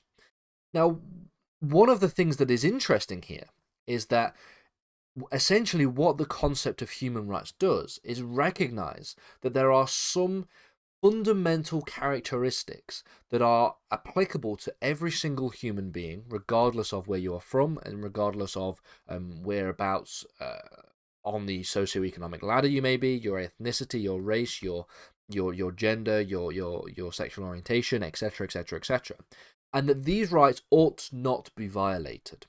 And in doing so, this provides a very useful protection of individuals against the arbitrary will and the arbitrary discretion of the state. Now, there is no agreement as to how we identify these human rights, whether or not we should classify some human rights as being more applicable than others, what fundamentally makes a human right a human right. There is some philosophical literature that debates that as well. So on the one hand, like I've said, there is just the idea of human rights just are these fundamental inalienable characteristics, whereas other people maybe justify the existence of human rights on different grounds. So maybe for practical reasons, it might be a useful tool to be able to apply the language of human rights. Some use it on a justice-based reason, saying that the rhetoric and the language of human rights is a precise tool for the implementation and the perpetuation of justice. That is an argument that's presented by Finnis in the 1980s. Now, some claim that human rights are revealed by God. Others say that they just come out of this idea of human beings having some kind of special dignity. So, in terms of the philosophy of human rights, that is a university module all in itself, never mind an A-level syllabus topic. So we're going to move swiftly on and talk about how human rights is operated and operationalized in the United Kingdom's constitutional framework. And the starting point that we really should look at there is to look at the European Convention on Human Rights. Under the UK Constitution, the ECHR, the European Convention on Human Rights, has three distinct roles. We, as a United Kingdom, signed and ratified the European Convention on Human Rights when it was created back or as far back as the 1950s, and have been members ever since. Be sure to check the time when this lesson was uploaded, because in a few years' time this might be outdated, given the fact that a lot of the rhetoric of the Conservative government at the moment is centred around us leaving the European Convention on Human Rights. But under the UK's constitutional framework, the ECHR has three distinct roles. On the one hand, an individual can petition to the ECHR, the ECTHR should I say, the European Court of Human Rights in Strasbourg, alleging that the state, i.e. the United Kingdom, has violated their individual rights under the Constitution. The European Court of Human Rights then may award compensation or require the state to change their law or whatever in that regard, and therefore make a claim that they have violated the ECHR. Equally, the ECTHR can say that actually your rights haven't been violated, and that would be a case where they side with the state. The second role is that the decisions of the ECHR are binding only in international law, and they so therefore have no direct effect in domestic law. So one of the things you might notice is if you look at the first point, it says here that the court may award compensation or require a state to change their laws. You might firstly look at that and go, well, doesn't that contradict the fundamental principle of parliamentary sovereignty? Now, the answer to that question is no, because that court ruling will be applicable within international law, and therefore would not be binding domestically directly onto the UK's parliamentary system. And then finally, unlike the European Union's Court of Justice, where decisions are binding at the domestic level, the ECHR decisions that are brought down by the European Court of Human Rights are binding at an international level. So as a treaty, the convention should be taken into account by domestic courts when interpreting statutes. So when we look at when statutes are created by Parliament, they do take into account the Convention on Human Rights, but they do so out of a political obligation and not out of a legal obligation, again, because Parliament is legally sovereign to do whatever it so chooses. It is also argued that the common law should be developed and reformed in light of the convention coming into effect. And this was taken into account in a particular case here, the Attorney General and Guardian Newspapers Limited case from 1998. But what is more important, specifically to the UK constitutional framework, is less about the European Convention on Human Rights, more so the Human Rights Act from 1998.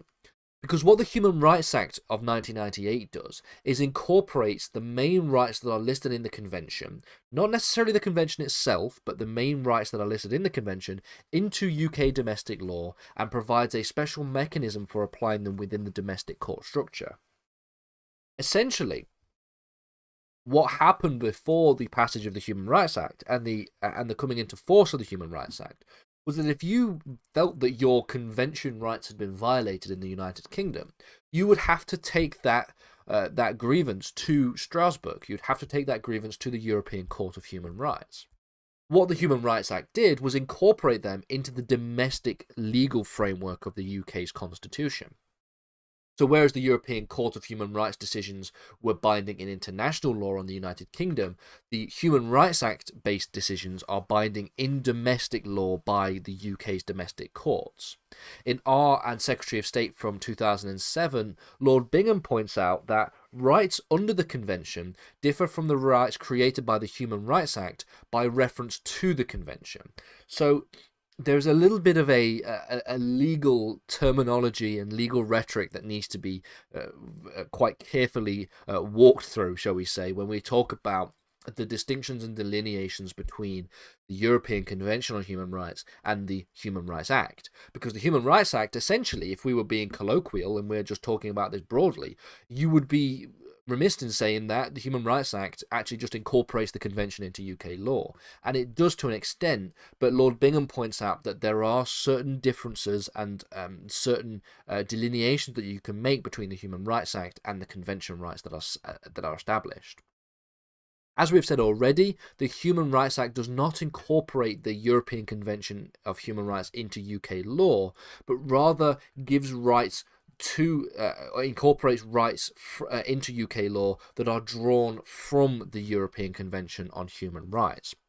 All legislation must be interpreted in accordance with the Convention rights, and the Act provides remedies enforceable in the courts against public authorities who violates these rights. The Act does not provide an override to parliamentary sovereignty. And why is that the case? Well, because there is no special entrenchment that the Human Rights Act has in law. There's no special entrenchment that says that future parliaments cannot repeal the Human Rights Act. So if a future parliament in 5 years' time decides that they want to repeal the Human Rights Act, and they have the majority to do so, then they have all the power and all the authority to do so, and could just as easily do so as they could right now. The thing that keeps the Human Rights Act in force to this day is a collective belief in the Human Rights Act and a collective limitation on the political sovereignty that is had by Parliament itself. If it became politically popular to reverse the Human Rights Act, then potentially this might be done by a government that comes in, that wins on a manifesto, that repeals the Human Rights Act. So it doesn't provide an override to parliamentary sovereignty. Parliament chooses to act in accordance with the Human Rights Act, therefore limiting its ability to create legislation which contradicts the Human Rights Act. And then finally, the thing that we ought to note is that Article 1 or Article 13, those are both part of the European Convention on Human Rights, but they are not included in the Human Rights Act itself. It applies to all legislation, whether made before or after the entering into force of the Human Rights Act, which means that it has a certain amount of retroactive authority. So if a piece of legislation was passed in the 1970s which contradicts the Human Rights Act, then a court may be able to conclude that the previous legislation is incompatible with the Human Rights Act itself.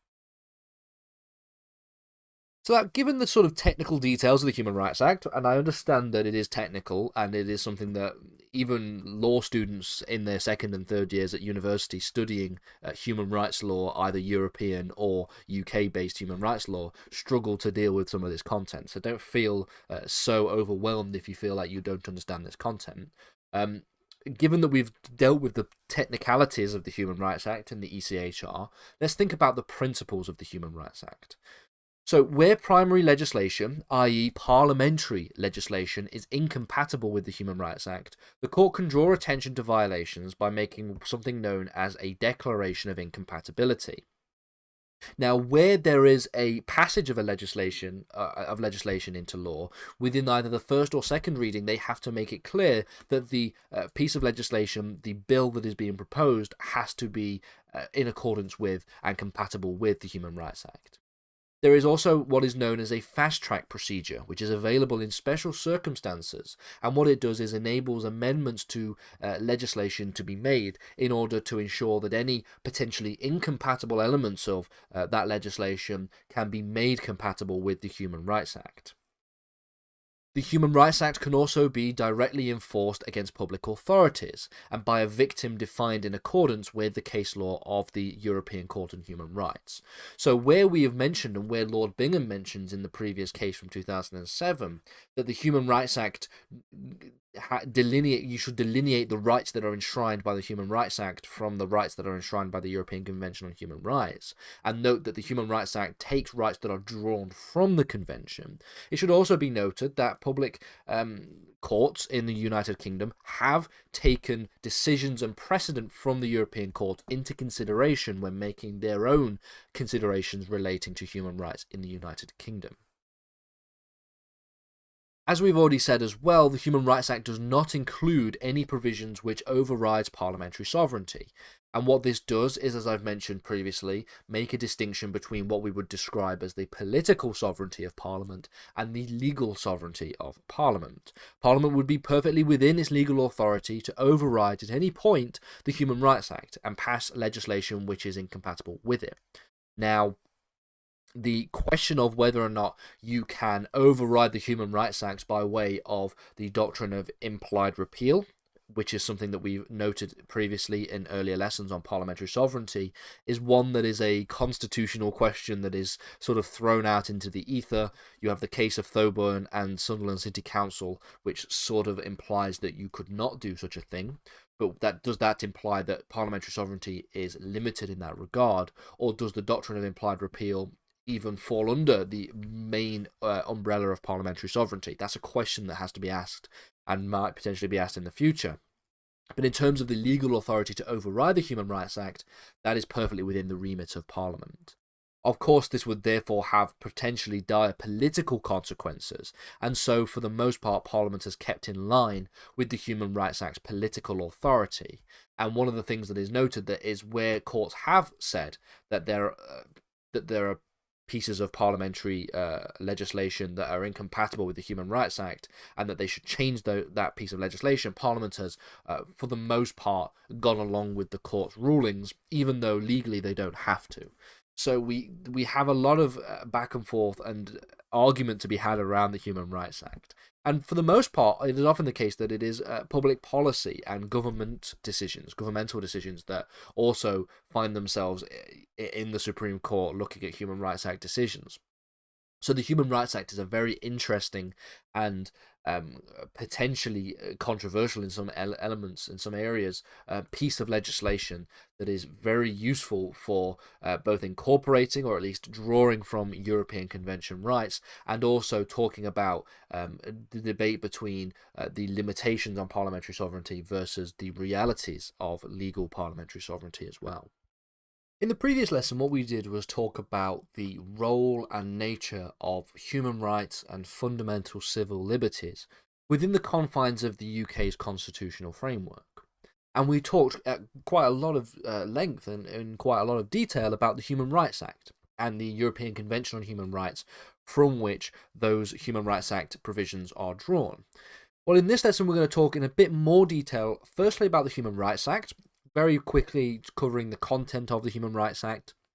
One of the things, or specifically looking at the specific rights that are cited within the Human Rights Act, this could be quite useful if you want to provide just a little bit of extra content, a little bit of extra specific information for an essay question, that you can just throw in an extra line about some of the potential provisions therein. And then we'll talk about other methods of protection of civil liberties and focusing specifically on what is known as the Freedom of Information Act and look at the political implications of the Freedom of Information Act here.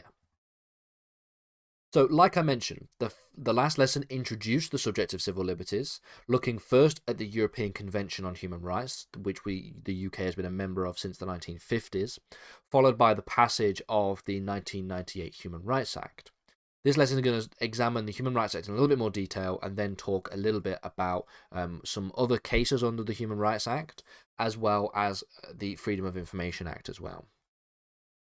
So let's think about the Human Rights Act in action. Okay, how has it been applied? What has been used to apply the Human Rights Act? What kind of cases have been brought in front of the Human Rights Act?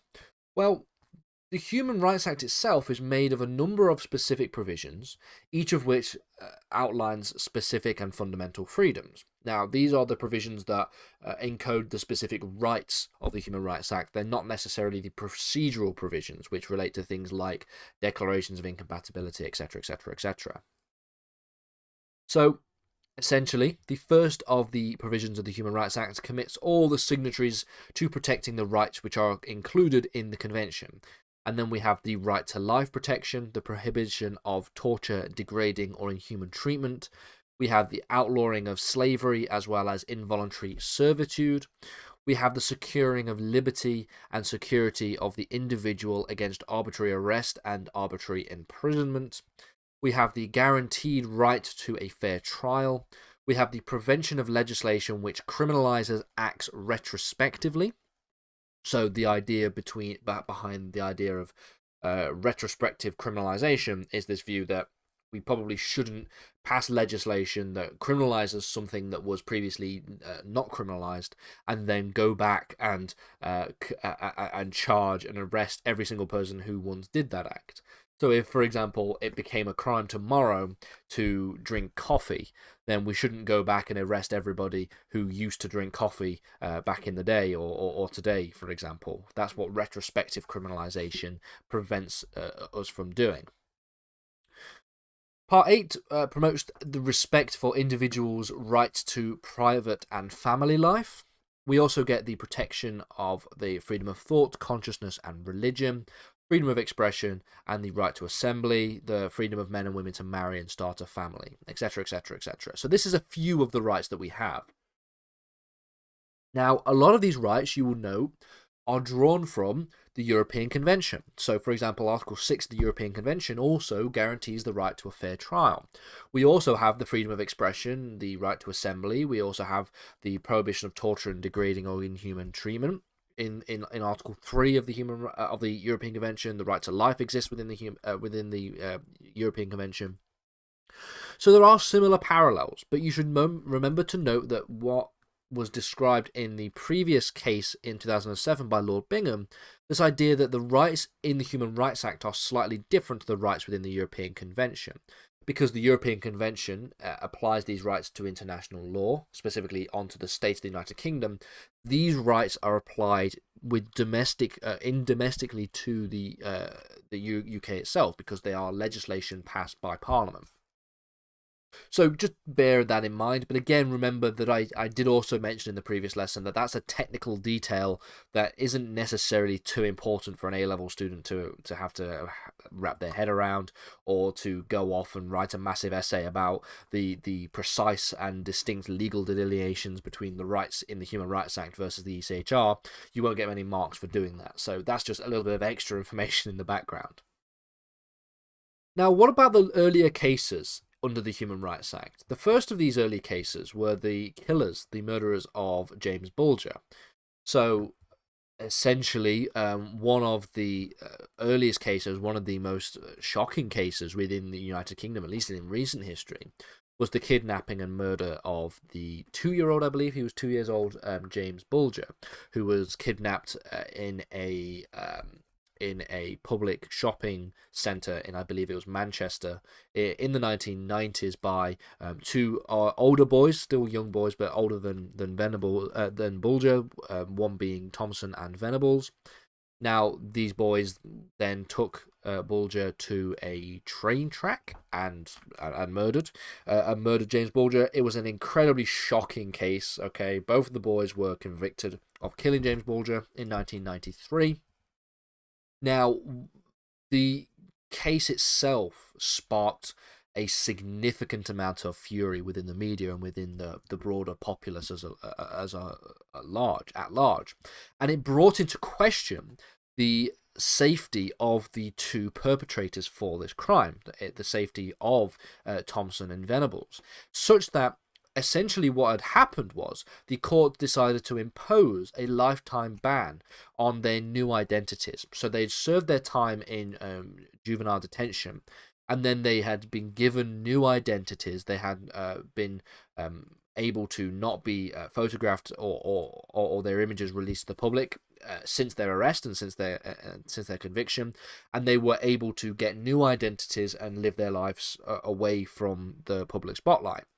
This was done under the human rights justification that they had a right to life under the Human Rights Act, and the actual revealing of their new identities to the public would actually threaten their right to life, given the severe and quite, in some cases, quite hostile opinions towards these two individuals. So that's one of the earliest cases that relates to the Human Rights Act. We also have the treatment of mental patients. A paranoid schizophrenic killer was detained at Broadmoor and argued that the Mental Health Act of 1983 had reversed the burden of proof, which essentially required him to prove that he was cured before he could be released. And that was the question here: is does this burden of proof reversal conflict with the Human Rights Act? And the Court of Appeal ruled that it violated both the Human Rights Act as well as Articles 5 and 6 of the European Convention. The final thing I want to talk about is another piece of legislation which gives rise to certain civil liberties and fundamental freedoms, one of which being the Freedom of Information Act. Now, this was part of New Labour's manifesto in the 1997 general election, and it included explicit commitment to introduce freedom of information legislation. What does this actually entail? Well, the Freedom of Information Act would receive royal assent on the 30th of November 2000. It wouldn't come into force until the 1st of January 2005, and essentially what it did was it gave citizens the right to access information held by public authorities. Not all information, so there was obviously some top secret information that would not be available to be released. But the the Freedom of Information Act essentially allowed individual citizens to gain access to public authorities' information. Now, it required public bodies seeking to deny those requests for information to show that the public interest warrants an exception under the Act. So essentially the burden was on the part of the public authorities to prove that the information should not be released, rather than the burden of proof being on the citizens to prove that it should be released. It's the discretion and the right of any citizen to access any information by public bodies, unless otherwise stated as an exception under the Act by those bodies themselves. Now, for the most part, the Freedom of Information Act has not had the most significant in terms of consequences, or the most significant in terms of insights. Most earlier requests came from individual citizens or media organisations that sought the Act to either clear up loose ends on earlier stories, or to essentially conclude some information that they didn't have originally.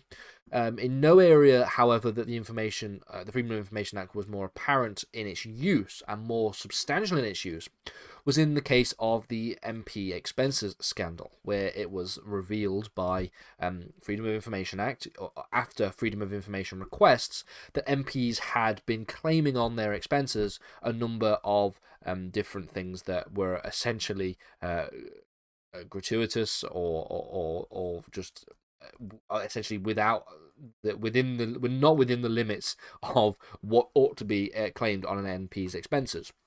Some of these are going to the eye-watering levels of hundreds and thousands of pounds, and actually causing some individual MPs to go to prison. So that's one of the things that the Freedom of Information Act was very useful in being able to apply. Now, for some of you who are potentially looking to add further to your understanding of human rights, specifically maybe if you are doing so for the purposes of your A-level politics course, or maybe just because you have a general interest in this, or maybe it could be an extended project that you might want to write a dissertation on at A-level, or if you want to go and do this in the future at university, etc., etc. We have a series of lessons on the Law Academy covering UK human rights law, and UK human rights law, specifically the law applicable to the Human Rights Act. It is a undergraduate focused level set of lessons, so it's going to be a lot more technical and a lot more detailed in human rights law than this series of lessons has been. We also have lessons on the European Law Academy that relates to the law relating to the European Convention on Human Rights. Specifically, again, another technical legal approach to the ECHR and the lessons that we have there. And if you really want to, go to the International Law Academy and look at how international human rights law works in more detail, looking at how the UN treaties applies to individual states, and some of the internationally recognized human rights that exist. So all of those, I'll put some links in the description down below for you to have a look at those series if you want to have more of an understanding and more detail on this particular subject. In this final lesson examining the UK Constitution, what we're going to do is talk about the various and complicated constitutional reforms that have taken place since the election of New Labour, which was in 1997. Now, we're essentially going to divide this into the different topics relating to constitutional reform. So we'll talk, for example, about areas related to human rights, to devolution, to Brexit, of course, to electoral reform, etc., etc. And we will explore how the New Labour government made a number of reforms. A number of the real major reforms takes place in the New Labour era. We see a little bit of a stagnation in terms of major constitutional reforms since then, with the notable exception of Brexit, of course. And then we will talk about some of the potential future areas of constitutional reform. The problem with this lesson is because at the time of recording this lesson, which is in July 2023, we have a Conservative government that seems to be posturing towards constitutional reform in a number of different areas, but not actually pulling the trigger on actually implementing any of it. So I'll make that clear as time goes on as well, that this could be outdated very, very shortly. So we're going to talk about, in the following order, we'll talk about constitutional reform with specificity relating to human rights, to devolution, electoral reform, parliamentary reform, judicial reform, and then we will finish by talking about arguably the most important major constitutional reform since New Labour, which is, of course, the impact of Brexit and the leaving of the European Union. So how has human rights been developed and changed and reformed since 1997? Well, of course, we know that the most important of these was the 1998 Human Rights Act, which enshrined most of the provisions that were taken out of and drawn from the European Convention on Human Rights. Now, what essentially the Human Rights Act does is requires the British government to ensure that legislation is compatible with the Convention and is compatible with the legislation itself. All bills introduced through Westminster must receive a declaration of compatibility through the passage of said legislation, and UK courts can declare legislation incompatible with the European Convention and overturn executive decisions.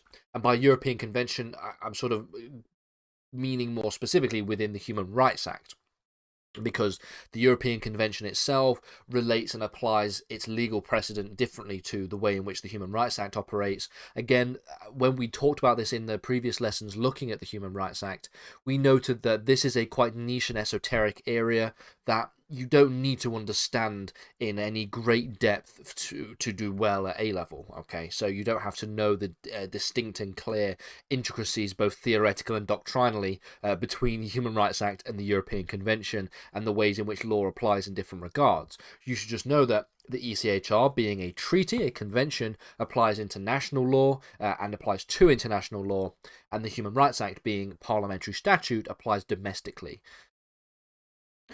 So we come now to the first of our major important issues relating to the potentiality of future change to the UK's constitution. And this relates to the leaving of the European Convention on Human Rights and or revoking, repealing and replacing the Human Rights Act from 1998. So there has been debates about the potentiality of leaving the European Convention on Human Rights, and by extension and by requirement, you would have to also therefore leave the Council of Europe. Now, the Conservative government and backbench MPs talk about the reasons why they feel the need to leave the European Convention or to reverse and reform the Human Rights Act. We've seen rhetoric around, for example, immigration reform and asylum reform related to refugees and the quote-unquote small boats controversies that we have been seeing, namely coming from the Home Secretaries of Priti Patel and more recently and to this very day, Suella Braverman, who have both come to the conclusion that in order to properly and effectively deal with the refugee crisis, quote unquote, that is alleged to have been taking place within the United Kingdom, we have to leave the European Convention on Human Rights, because what the European Convention on Human Rights and the European Court of Human Rights does is prevent any meaningful government policy. We've seen this with the way in which the stay of policy was initiated with regard to the Rwanda scheme that was initially first implemented. When it was first implemented, as the aeroplanes that were going to send these refugees to Rwanda were on the runway, the European Court of Human Rights issued a stay, essentially, which essentially paused the policy in order to examine the potential legality and potential breaches of the convention that the Rwanda policy had. So from that regard, in that instance, if you are somebody who wants to implement things like the Rwanda policy and the small boats rhetoric and the major refugee reform that the Conservative government are attempting to implement, you would be quite critical of the ECHR, because the ECHR has actually attempted to block and has attempted to reconcile these policies with the fundamental human rights that are enshrined in the convention. So this is an area that is very much very touch and go in terms of what's going to take place, what's going to happen. Of course, we remember earlier, before Dominic Raab resigned, he had introduced a bill which was potentially going to reform and repeal the Human Rights Act. So we've seen that there could be major human rights changes taking place within the Conservative government at this point. But of course, you have to also take into consideration that next year, in 2024, we are likely going to have a general election. So the extent to which the Conservatives may even have time to implement these major human rights reforms is also up for debate. In regards to devolution, it should be noted that the majority of the major changes and reforms took place under both the new Labour governments of Gordon Brown and Tony Blair, in reverse order, Tony Blair and Gordon Brown, and then also in the earlier years of the coalition government, and then a couple of pieces of legislation in the first few years of the 2015 beginning Tory government administrations. So, essentially what devolution involves, and we will get to talking about devolution a little bit more in more detail in future lessons, but for now it should just be noted that devolution involves the transfer of powers, whether that be executive or legislative or tax-raising policy powers, from the central government being Westminster in this regard, to what are described as subnational institutions. So in 1999, power was devolved to new institutions in Scotland, Wales, Northern Ireland, and also in the city of London as well. There was what is described as devolution there. And these were all following yes votes in referenda in each nation. So there were referenda that took place, voting on whether or not to have this policy of devolution, and they all voted yes. And as a result, we end up with the Scottish Parliament, the Welsh Assembly, and the Northern Ireland Assembly. The Scottish Parliament, by far and away, has the most of the power in terms of, if we were going to rank them in terms of which one has more power by way of devolution. They have primary legislative powers. They also have tax-varying powers as well. And it and the Scottish Government have sole responsibility for policy issues such as education, health, and local government. Where Westminster retains its power is in very specific areas related to things like national security, for example, constitutional issues. So the Constitution applies to the entire United Kingdom, as well as things like leaving the European Union, for example, as we've seen the Scottish, the SNP, the Scottish National Party, being quite against the idea of Scotland also being part of the United Kingdom and leaving the European Union. So between 2007 and 2009, we get the introduction of what is known as the Calman Commission. Now, what the Calman Commission recommended was the devolution of further powers. So this should be noted that devolution takes place on a relatively long timescale. It isn't something that takes place all at once. It is something that takes place over a period of many, many years.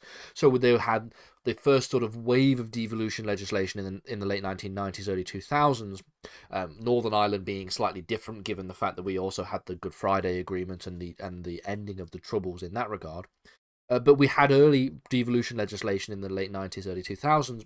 Then the Calman Commission comes along in 2007 to 2009 and recommends that further powers be devolved. And at the time, the but after the end of the Kalman Commission and going into 2010, the Conservative Liberal Democrat coalition decided to enact these changes with the National Assembly for Wales, for example, being initially quite a lot weaker. It has secondary legislation and executive powers, but it does not have any kinds of primary legislative authority. And so we end up with further pieces of legislation in terms of recent developments. So we have, for example, at the end of the Conservative Liberal Democrat coalition, the Wales Act of 2014, and we also have the 2016 Scotland Act, which takes place in the early years of the Cameron administration from 2015 to 2016. 2016, yeah. With the Scotland Act. Now, the thing I want to note here is the impact of devolution, because devolution has had a significant impact on the constitutional settlement, the traditional understanding of how the Constitution operates. We now no longer fit nicely into the classic definition of what is described as a unitary state, even though pre-devolved United Kingdom looked more like a union state. But nor does the United Kingdom necessarily fit into what would classically be described as a federal state. So states like Germany or the United States of America are federal states. So the United States, for example, has a federal government which operates at a national level and instigates policy and law at that national level. But you also have a significant amount of legal and political authority given to the states, and then even more locally to local administrations as well. So that's how it works in the United States. It is a federal state. They have a system of federalism. The United Kingdom is no longer a classic unitary state, even though it was already described as a union state, which is why to this day we argue that the United Kingdom exists as something of a quasi-federal state. So it is part federal in the sense that we have devolution, which essentially delimits powers across to different subnational governments. But it is also unitary in the sense that parliamentary sovereignty remains the key principle and foundational principle of the UK's constitution. And so we have what is described here as this quasi-federal system that exists. Devolution has also raised questions about how England ought to be governed as well. So England being specifically the country of England and the relationship that is had there. Because essentially we have to give rise to the question which is known as the West Lothian question.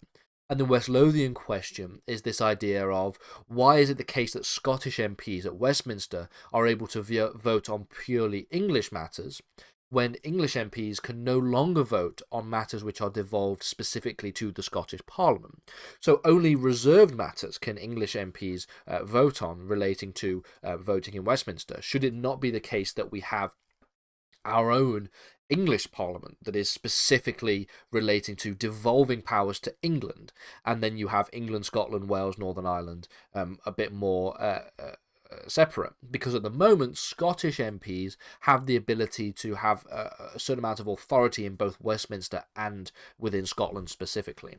So there's some back and forth that has to be asked in regard to that. And as I've said here on this slide, that there is no simple answer to this question as to how we resolve this, because does it make sense to suggest that we should devolve powers to a new English institution? That doesn't necessarily fit nicely with what we all conceive as the purpose and role of the Westminster Parliament. In terms of electoral reform, the Blair government's record on electoral reform was relatively mixed. So there was proportional representation introduced for elections to the Scottish Parliament, the Welsh Assembly, the Northern Ireland Assembly, as well as the European Parliament. And so we will get to this when we start looking at elections in a few months' time, when we look in the future.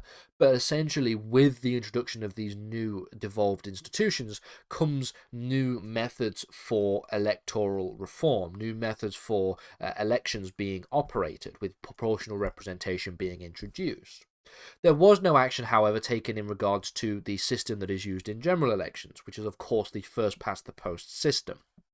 Now, in 2011, there was a call for reform of the first-past-the-post system and a replacement of the first-past-the-post system with AV, which stands for alternative vote. And this was put to a referendum in 2011. However, the yes vote did not win, and we retained the first past the post system. One of the reasons potentially for the yes vote not winning is the fact that the major political parties, such as the Conservative Party and the Labour Party, actually benefit from the first past the post system, and so it doesn't make much sense for them to be arguing for a more proportional system such as AV. And since then, there have been very few developments in the way of how we are going to change electoral reform, or whether or not to keep first past the post or to remove first past the post. In relation to parliamentary reform, of course, we have a number of issues relating to the structure of the House of Lords. So the 1999 House of Lords Act abolished all but 92 hereditary peers. The Lords is now composed mainly of life peers, and we also have no political party having an overall majority. And as well as this, the Labour government made little progress with stage 2 of the reforms that were suggested, which is the idea of the final composition of powers of a reformed House of Lords. So the idea of a more reformed House of Lords that goes beyond just removing the hereditary peers, but potentially even goes to an elected body. MPs and peers rejected a series of options for reforms. So, for example, there were ideas relating to including an all-appointed House of Lords, or having a hybrid house which contained both elected and appointed peers, so adding and injecting a little bit of democracy into the House of Lords. And there haven't really been many reforms to Parliament specifically since these new Labour reforms. So as I've said, a lot of these major reforms to the UK's constitution since 1997 takes place under the large majority of New Labour, and then since then we've seen a relative amount of stagnation, with the notable exception, of course, being relating to Brexit, which we will get to. In addition to this, in 2007, MPs votes for 100% elected, or potentially a 89 or an 80% elected House of Lords, but no legislation followed in the short term. Blair's initiatives on reform of the House of Commons were less spectacular, and even less spectacular than the relatively lacklustre House of Lords reforms. Changes to the Prime Minister's questions and the working hours of the House of Commons, plus additional sitting in Westminster Hall modernised proceedings. We also had, of course, the introduction of televised proceedings in terms of you being able to sit and watch online the House of Commons and House of Lords debating on particular bills and stuff. An interesting way of introducing democracy, but the extent to which this is considered to be a constitutional reform is obviously something that is to be debated. The Brown government gave greater priority to reform of the House of Commons. The 2010 Governance of Britain Green Paper aimed to limit the powers of the executive and actually make it more accountable to Parliament. So, of course, the wrestling and the back and forth that is had between Parliament and the government. So, when we think about the House of Commons Committee, we've also seen some reforms to the House of Commons Committee in relation to, or at least recommendations for reform since 2009. The reform of the House of Commons Committee 2009 was chaired by Tony Wright, and it recommended that chairs of select committees should be elected by backbenchers. A backbench committee should determine the business of the House of Commons for 1 day per week, granting extensive amounts of power to the backbenchers that don't currently exist for them. They have very limited time in terms of determining business within the House of Commons. A procedure petitions committee, which should select issues for debate that had been suggested by a public via the use of e-petitions, and obviously we have that introduced. We have e-petitions that exist. If the e-petition gets more than 10,000 signatures, the House of Commons or Parliament will write in response. If it gets more than 100,000 signatures or within the petition, then it is likely that a debate be chaired in the House of Commons in relation to it. The extent to which this has actually made major changes to the ways in which the House of Commons actually operates and interacts with the people is of course something that is going to be debatable. And we'll get to all of this in more detail when we start to look at democracy and participation in future. I've included this here, which is quite an interesting minor change, which was attempted by the previous leader of the opposition, Jeremy Corbyn, who during Prime Minister's questions, at least in the early years of his tenureship as leader of the opposition, so from about 2015 onwards, made a point of asking public questions to the Prime Minister. So rather than making questions or asking questions that had been essentially established by the the opposition specifically, they asked questions that were written to them by the general public. And an interesting fact, an interesting point of note that could be seen in terms of parliamentary reform. Nothing was major in terms of the rules that had changed. It was just a decision on the part of the previous leader to actually instigate these kinds of questions.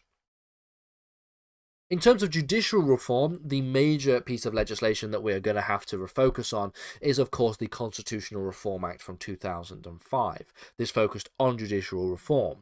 It established a Supreme Court, which opened in 2009, and it became the highest court, which removed the judicial role of the House of Lords. So previously, the House of Lords was where the highest judicial position in the land existed, the Law Lords sitting in the Appellate Committee of the House of Lords. Since then, they have been removed, and they crossed the square into the old Guildhall at Middlesex, and they now have their own Supreme Court. The role is essentially the same in terms of what they do. The Law Lords versus Supreme Court Justices. They hear cases that are a matter of extreme constitutional importance or matters of law that are important for examination that have been appealed up through the court system. And this essentially enhanced this idea of a separation of powers, because now, but in relation to this, the power of judicial review that exists, for example, in the United States, doesn't exist in the same sense that it does here, in the sense that the Supreme Court does not have the authority to just strike down legislation.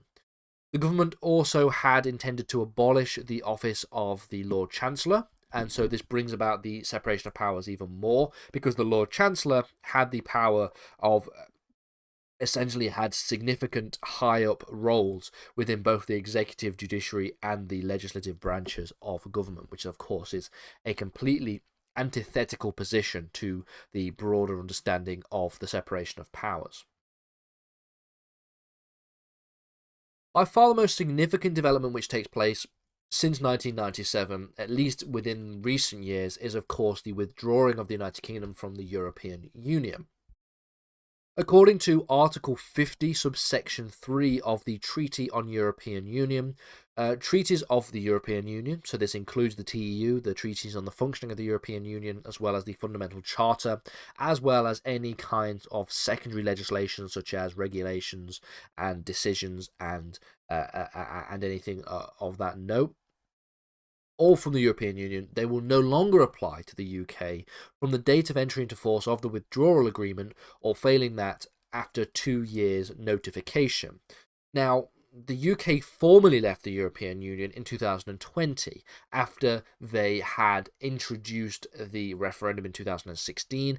The Leave vote won this referendum, and then from then to 2020 we had the essential negotiating process for formally leaving the European Union. In 2020 we left the European Union and entered into what is known as a transition period. This is where a trade deal was to be negotiated between the European Union and the United Kingdom. During this period, the United Kingdom remained part of the EU's single market. So essentially, for all intents and purposes, very little in terms of its effects had changed during 2020. And it wasn't until the end of 2020 that the UK-EU trade deal was completed and then entered into force in 2021. For reference, the UK-EU trade deal is an incredibly long and complicated document. For some research work I did not long ago, I had to read it in its entirety and pick out specific provisions, and it wasn't a very fun task that I had to do. But essentially, this entered into force in 2021, so the transition period ended at the start of 2021. There have been some significant Brexit-related issues since this. So, of course, we have debate about the Northern Ireland Protocol. We have debate about the Internal Markets Bill and the extent to which the United Kingdom broke international law in essentially rejecting the Internal Markets Bill. And we also have the potential for economic recession as a result of leaving the European Union, which is, of course, impacted as well by the COVID-19 pandemic.